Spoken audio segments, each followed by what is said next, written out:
La ragazza l'avevi mai vista? No, no, no, Mai, mai, mai mai no. venuto qua.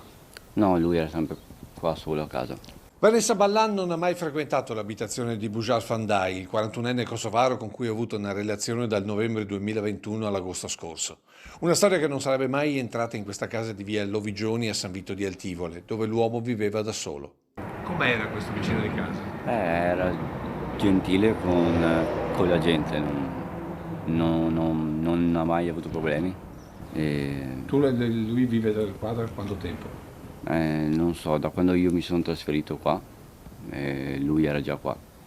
E, Buongiorno, buonasera. sì, altro andava al lavoro. Giuseppe Galzignato da 2 anni e mezzo è il vicino di casa dell'omicida di Vanessa Ballan, un fatto che anche a distanza di giorni lo lascia incredulo. E quando hai saputo la notizia cosa hai pensato? Non mi sembrava vero.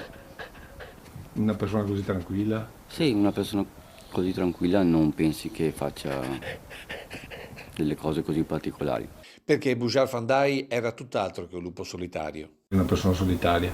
No, lo si incontrava anche al bar, lì a Riese, e sembrava gentile e non ha mai fatto scatti di ira o altro. Una frequentazione, quella del bar, che ultimamente si era intensificata, segno che Bujar Fandai lavorava meno, forse ossessionato dal possesso di quella donna che invece voleva essere lasciata in pace. Ultimamente lo vedevo spesso al bar anche al pomeriggio e alla mattina, e quindi non so nell'ultimo periodo che cosa facesse, però era uno che all'inizio andava al lavoro, partiva presto, tornava a casa presto, lo si vedeva in pausa pranzo, una persona tranquilla.